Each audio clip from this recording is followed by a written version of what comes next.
Magbasa at magsulat series. Pantig, kambal, katinig.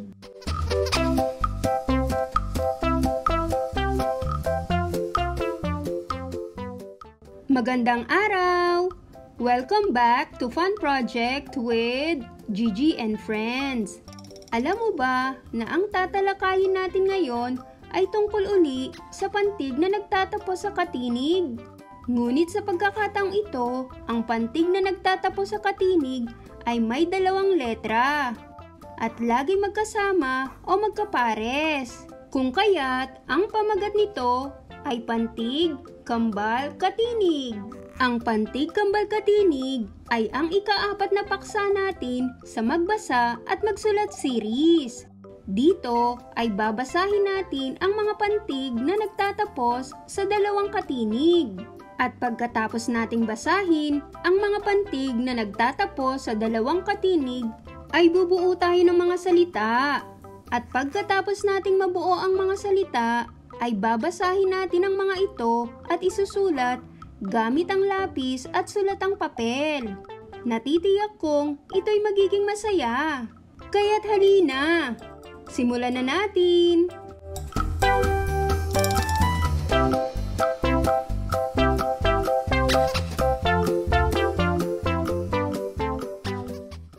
Tatlo ang nilalaman ng paksa natin ngayon.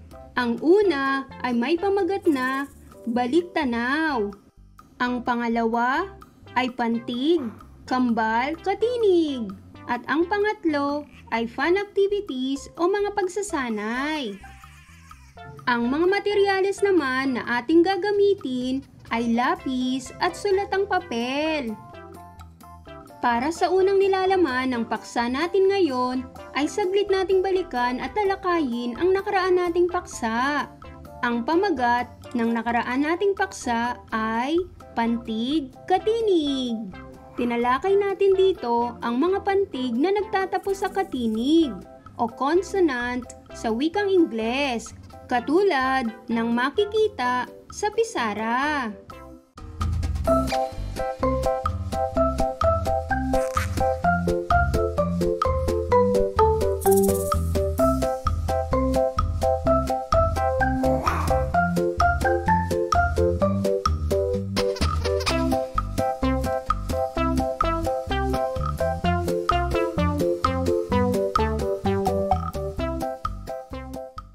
Ngayon ay pansinin natin ang pantig na han, na isa sa mga pantig na nagtatapos sa katinig na atin ngayong binabalikan. Ilan ang katinig na ginamit sa pantig? Tama, isang katinig lamang ang ginamit sa pantig na han, at ito ay ang katinig na na. Mahusay! Ngayon naman ay dumako na tayo sa paksa natin ngayon. Ito ay may pamagat na pantig, kambal, katinig. Dito ay babasahin natin ang mga pantig na nagtatapos sa dalawang katinig na laging magkasama o magkapares. At ang dalawang katinig na ito na laging magkasama o magkapares ay ang mga letra na N at G. O katinig na nga sa wikang Filipino. Kaya't tara na, halinang magbasa. Mga pantig na nagtatapos sa katinig na nga. Ang, eng, ing, ong, ung, bang,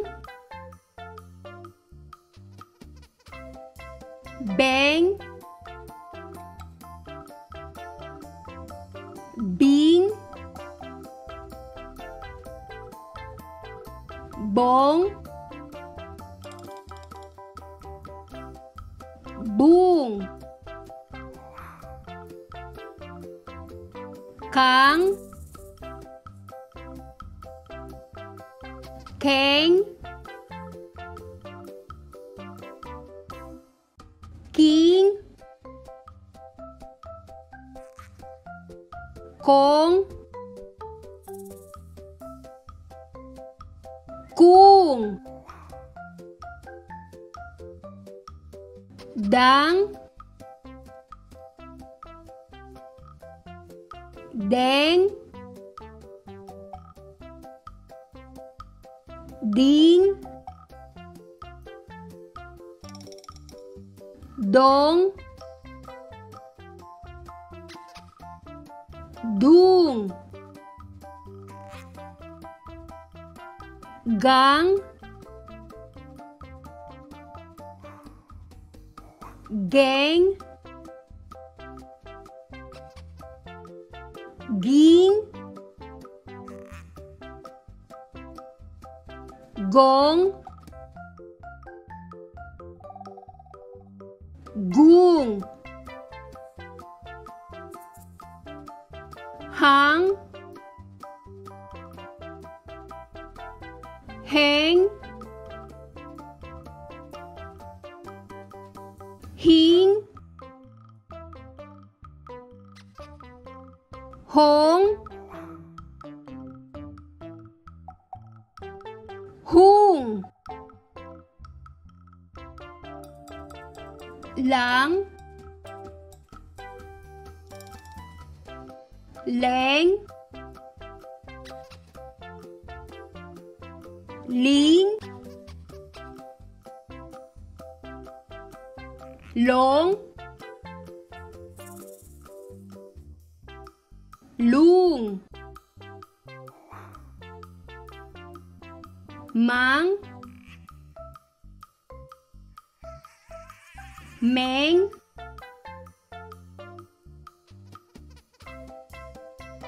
Ming, Mong, Mung, Nang, Neng, Ning, Nong, Nung, Pang, Peng, Ping, Pong, Pung, Rang, Reng, Ring, Rong, Rung, Sang, Seng, Sing, Song, Sung, Tang, Teng,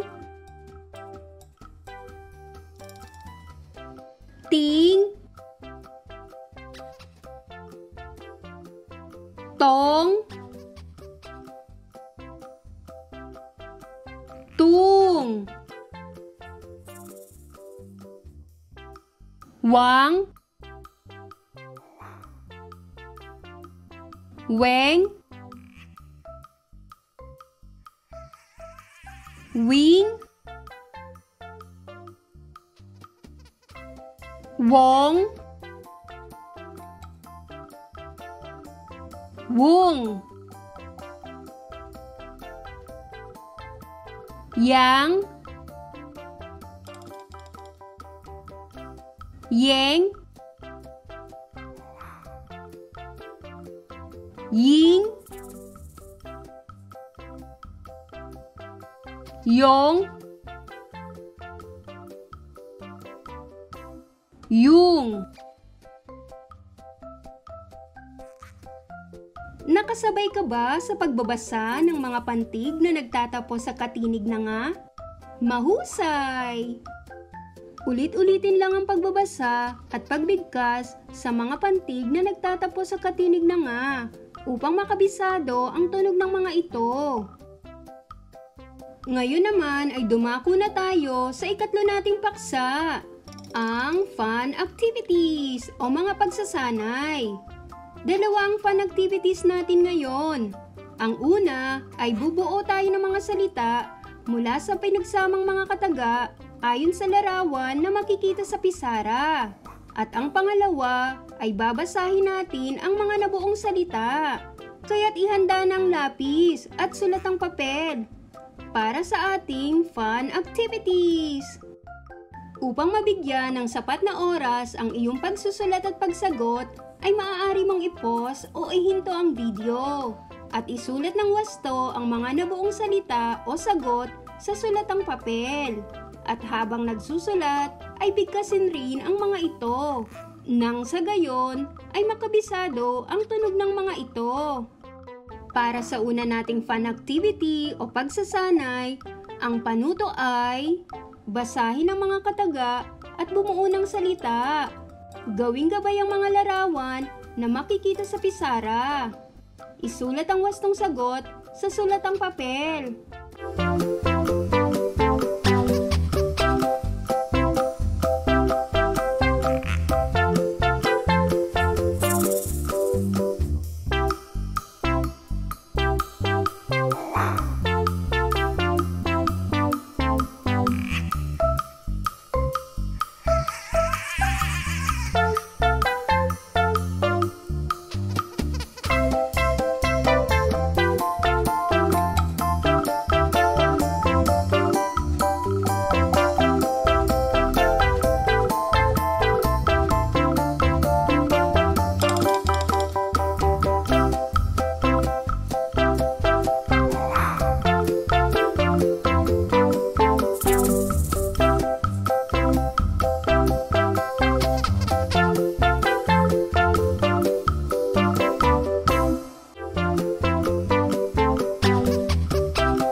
Ganito ba ang sagot mo?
Ngayon naman ay dumako na tayo sa ikalawa nating fun activity. Ang panuto ay, basahin natin ang iyong mga nabuong salita o sagot. Bigyang diin ang mga pantig na nagtatapos sa katinig na nga. Ulang,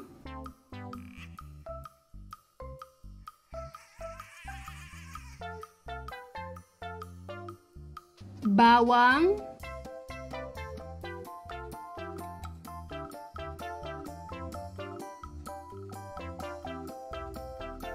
kaing,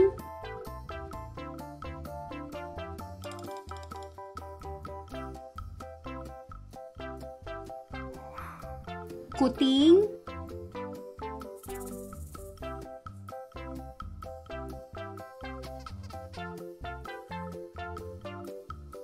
pating,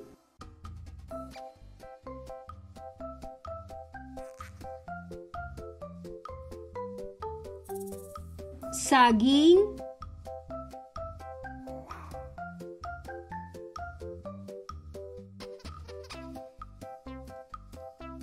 pagong,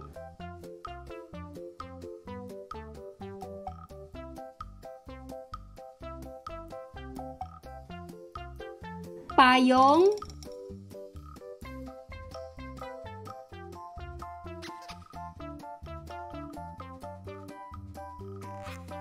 tahong,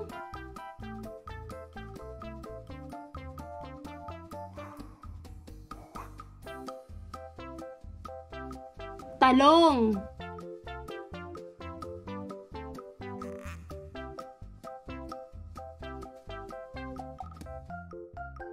Nakasabay ka ba sa pagbabasa ng iyong mga nabuong salita o ng iyong mga sagot? Napakahusay! Ulit-ulitin lang ang pagsusulat ng mga pantig na nagtatapos sa katinig na nga. Gayun din ang mga nabuong salita sa tamang linya ng sulatang papel. Sabayan na rin ang pagbigkas habang isinusulat ang mga ito. Nang sa gayon ay makabisado ang tunog ng mga ito. Natitiyak kong magiging maganda at mabilis ang iyong pagsusulat. Maraming salamat po! Huwag niyo pong kalimutang mag-subscribe, mag-like, mag-comment at mag-share. Maraming salamat din po sa mga nag-like, nag-comment, nag-share at nag-subscribe. Gayon din po sa mga magla-like, magko-comment, magsi-share at magsa-subscribe. Hanggang sa muli!